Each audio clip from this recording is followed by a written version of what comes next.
리포트도 백투더 그라운드의 투수였고 그 당시 정말 엄청 추웠거든요. 추웠는데도 145km를 던지더라고요. 정말 그래서 와, 다시 가도 되겠다라고 생각하고 있었던 상황이었는데 저는 뭐 그래서 결국에는 버텨라 했는데 결국엔 나는 이제 끝이야 라고 한 거죠, 이 어깨가. 네, 그래서 지금도 아파요. 그러니까 배팅볼만 잘 던져요. 태극기만 보면 그러네요. 네, 그리고 국가대항전이잖아요. 네, 대한민국에서 최고의 선수들을 모아놓고 지도자를 하는 거잖아요.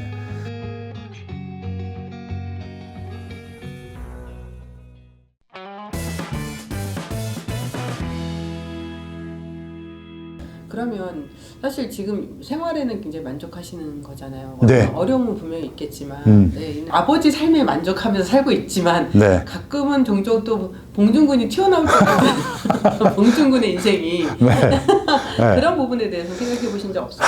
제가 솔직히 말씀드리면 이 산하소 때 한인들이 거의 없어요. 네.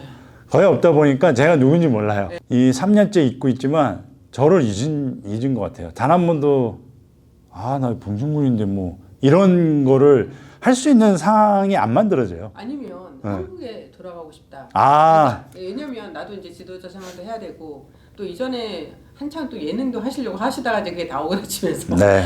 백투더 그라운드도 엎어지고 뭐 참 운이 없었죠. 그냥 백투더 그라운드도 그 전에 이제 최강야구 합시다라고 최강야구에서도 있었어요? 원래 최강야구를 하려고 했었죠.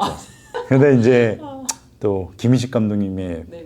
직접적인 이제 부탁이 있었고, 네, 그래서 백투더 그라운드를 했던 거였죠. 네. 태양야구 너무 뭐 잘 나가는데 은퇴한 선수들 또 정말 레전드급 선수도 있고 한 번 실패한 선수들이 다시 와서 하고 리포트까지. 이런 거 스토리가 너무 완벽하게 짜여 있어요. 그러다 보니까 이제 팬들이 되게 선호하고 하는데 하는 거 보면 너무 열심히들 해요. 네. 김성훈 감독님을 모셔온 게 정말 정말 포인트였는데. 그쵸. 야구 선수였던 사람 입장에서 봤을 때도 되게 열심히 한다 라는 거에 팬들은 더 감동을 받은 게 아닌가. 레전드 또 출신 선수들이 많이 뛰고 있잖아요. 네. 최근에 이제 리포트까지 마운드에 올랐는데 네. 혹시 보셨어요? 리포트 공 던지는 거? 잠깐 그냥 짧은 영상으로 봤는데 저는 이미 알고 있었죠. 왜냐면 리포트도 백투더 그라운드의 투수였고 그 당시 정말 엄청 추웠거든요. 추웠는데도 145km를 던지더라고요. 정말 그래서 와, 다시 가도 되겠다라고 생각하고 있었던 상황이었는데 저는 뭐 약간 예상을 했어요. 네, 리포트가 와서 최강야구에서 던지면 분명히 더 키로수가 나올 거고 분명히 딱 맞다. 네. 근데 대단해요. 네. 그 선수들이 지금 사실 은퇴하고 현역으로 뛴다는 게 쉽지는 않잖아요. 그렇죠. 네, 그리고 또 백투더 그라운드를 하신 분 입장에서 이게 얼마나 어려운 건지 그들이 이렇게 선수처럼 뛰고 달리고 뭐 치고 수비하고 이런 부분들이 얼마나 어려운지 던지고 네, 좀 그게 느껴지시는지 어때요? 많이 느껴졌죠. 왜냐면 정말 야구를 사랑했기에 20년 넘게 다들 야구를 한 거였고 부상도 왔었고 또 재활도 했었고 그 하는 이유가 또 야구를 하고 싶어서 한 거였잖아요. 근데 결국 은퇴를 해요. 그거는 더 이상 야구를 못하니까 은퇴를 하는 거거든요.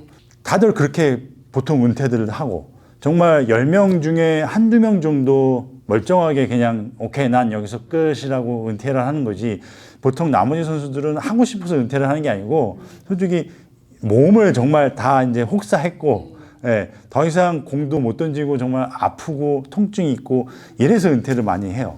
근데 그 선수들이 다시 모여서 공을 다시 잡고 배트를 잡고 퐁고를 받고 공을 던진다? 그건 정말 힘든 일인 거죠. 근데도 하는 게 첫 번째는 야구를 사랑해서 야구를 하는 거고 두 번째는 그동안 그 선수한테 많은 응원을 해주셨던 팬들이 이제 다시 아쉬웠던 부분들을 조금이라도 다시 한번 느끼게 해드리려고 그걸 참고 하는 거예요. 그래서 최강야구에서는 아직 그런 게 나왔는지 모르겠지만 저희 백투더 그라운드 할 때도 모든 선배님들 진통제가 하루 만에 다 끝났었어요. 이 한 통이. 정말 제대로 몸이 아니죠. 지금도 제대로 된 몸이었으면 은퇴를 왜 했겠어요? 그냥 야구를 하죠. 네. 뭐 이대호 선수 역시도 정말 행복하게 이대호 선수는 물론 은퇴를 했지만 정말 부상 없이 그렇게 은퇴한 것도 정말 복이에요. 그렇죠. 예. 그래서 존중하는 건데 그만큼 몸 관리를 했으니까. 예. 그런 선수들은 많은 게 아니잖아요. 예외잖아요. 정말 10명 중에 한두 명. 그러니까 나머지 선배님들은 정말 허리, 무릎, 팔꿈치. 정성우 선수. 성훈이도 되게 아프잖아요. 아픈 거로 알고 있는데 네. 그렇게 열심히 뛰는 거 보면 정말 진통제 주사도 맞고 아마 진통제도 먹고 온몸 안에 테이핑이 아마 돼 있을 거예요. 예, 그렇게라도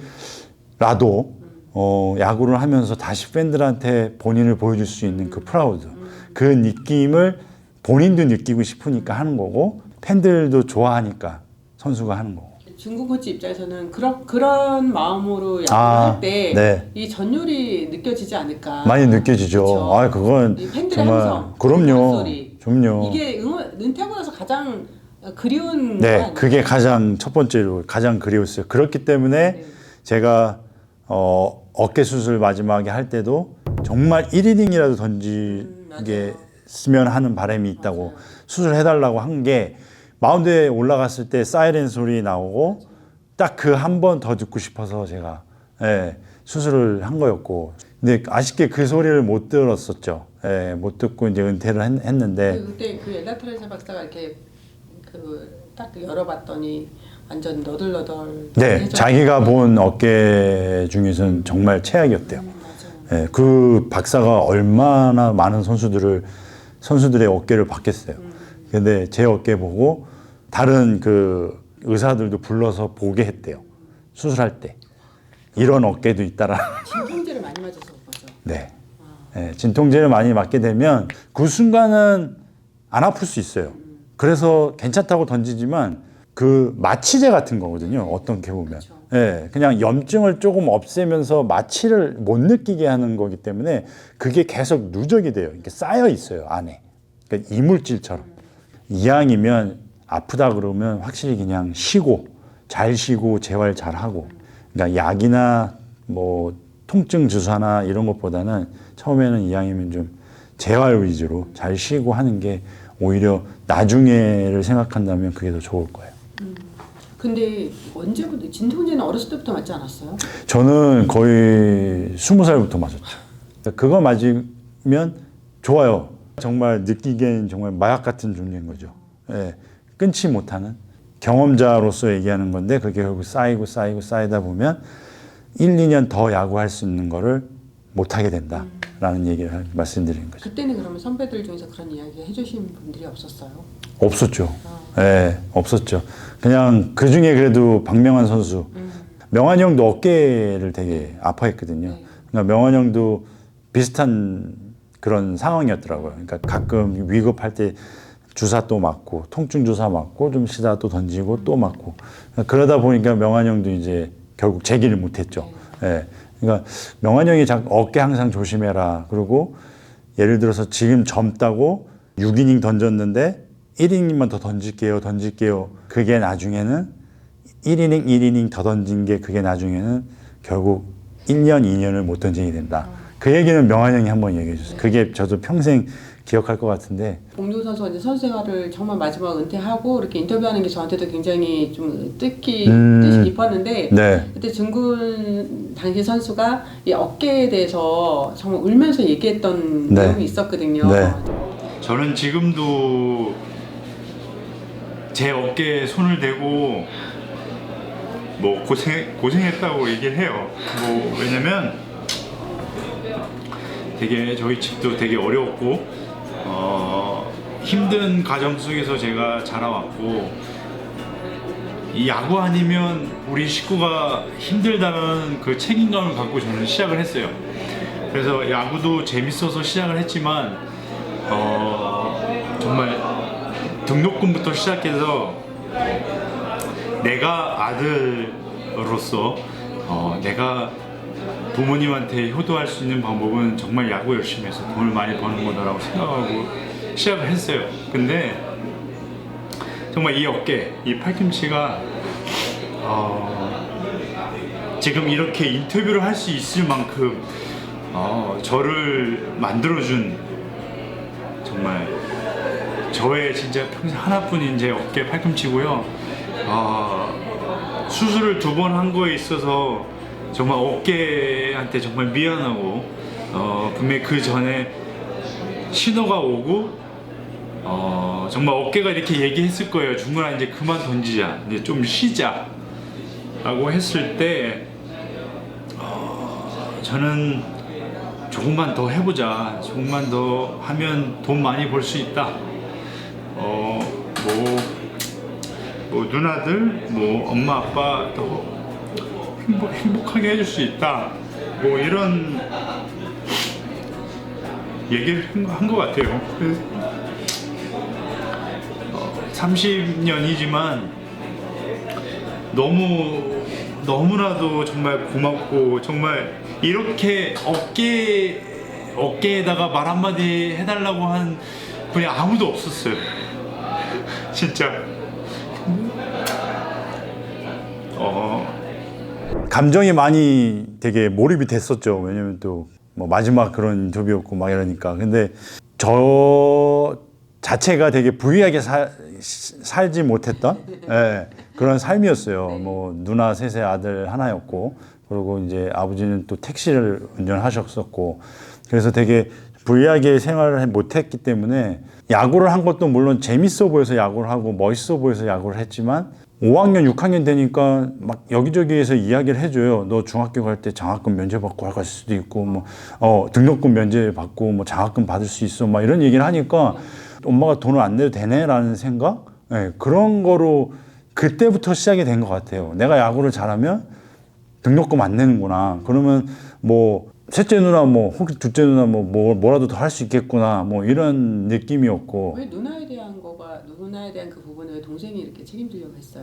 저를 위해서 많이 희생을 해서. 내가 야구하는데 뒷바라지를 이제 저한테 모두 다 이 몰입을 했기 때문에 누나들이 되게 뭐 하고 싶은 거를 못 했죠. 그게 저는 좀 되게 느꼈었고, 안 되겠네, 나는 무조건 야구를 잘해야 되겠구나 라는 생각을 했고, 그게 어쨌든 동기부여가 됐는지 무조건 열심히 했죠. 야구를 잘하다 보니까 금전 문제에 대해서 좀 풀리더라고요. 뭐 중학교 뭐 돈도 안 내고 가도 되고, 그 비싼 글러브도 뭐 선배들이 하나씩 주고, 연고지가 이제 LG 두산이었기 때문에 뭐 LG나 두산에서 막 야구용품 주고 막 이러니까 뭐 쓸 돈이 없는 거예요. 야구를 잘하면 모든 게 다 되겠구나라는 생각을 했어요. 그래서 저 역시도 어깨 수술 2번 한 것도 정말 쉽지 않은데, 내가 요거 공 하나 더 던지면 보너스 받고, 뭐 내가 여기서 잠시 멈추면 내가 이익이 없는 거예요. 그리고 팀이 안 좋아지면 연봉도 깎일 거고. 그래서 결국에는 버텨라 했는데 결국엔 나는 이제 끝이야 라고 한 거죠, 이 어깨가. 그래서 지금도 아파요. 그러니까 배팅볼만 잘 던져요. 그러면 마운드에서 또 투구 폼을 잡으면 또 아파요. 그래도 배팅볼을 계속 던지면서 조금 강화는 시키고 있어요. 이번에 또 나갈 한일전도 또 던질진 모르겠지만 또 한일전 하니까 또 이제 이게 또 직업병이 생기는 거죠. 또 욱하는 거죠. 무조건 이겨야지라는. 그래서 이제 지금 또 나름 막 좀 스스로 재활도 하고 있고, 이제 배트볼도 좀 많이 던지고 조금 이제 강하게 던지고 있고, 그래서 준비하고 있습니다. 네. 그러니까 처음으로 그런 대회가 열리는 그렇죠. 너무나 오랜만에 선배들, 후배들 이렇게 만나는 그런 자리가 될 것 같아서 되게 뭐 설레기도 하고 기대도 되고 막 그러실 것 같다. 어떠세요? 일단 3년째 여기 미국에 있는데 이제 일본이나 한국을 간다는 게 좀 많이 설레이고 조금은 이제 벗어날 수 있겠구나라는 거에 조금은 설레이는데, 그것보다는 권혁 선수, 혁이랑 되게 그 이후로 뭐 어쨌든 뭐 또 프로 생활 같이 했지만 만난 적이 거의 없었어요. 근데 이렇게 또 태극기를 달고 다시 같이 또 운동장에서 뛸 수 있다라는 게 조금 설레이고 제일 좀 보고 싶었고. 일본 레전드 선수 역시도 은퇴한 선수들이지만 제가 듣기로는 1월부터 훈련을 했다라고 알고 있었거든요. 차이는 좀 날 것 같아요. 확실히 차이가 나지만 이 한국 선수들에 대한 한일전의 그런 그 분위기, 팀의 분위기는 또 확실히 달라져요. 그렇기 때문에 워낙 나이가 좀 많으신 선배님도 경기에 또 뛰고, 이종범 선배님도 역시도 뭐 연수를 했지만 뭐 나이가 있으시잖아요. 근데 예전만큼 못하실 걸 알지만 그래도 제가 봐서 도로하실 것 같아요. 도로하실 것 같아요. 팬들이 그걸 딱 종보명이 1루에 나가서 도로를 했다. 이거는 무조건 이기겠다라는 뜻이니까 이미 좀 그런 거를 보시면 되게 재밌을 것 같아요. 아, 네. 한일전 하면 이제 가장 또 복렬사.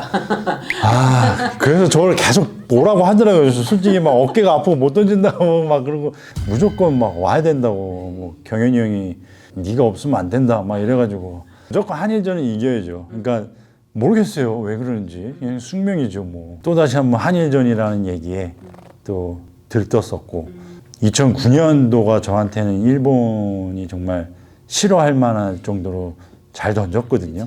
예, 그래서 다시 한번 그런 느낌을 또 들 수 있지 않을까라는 생각에 많은 팬들이 좀 왔으면 좋겠어요. 예. 네.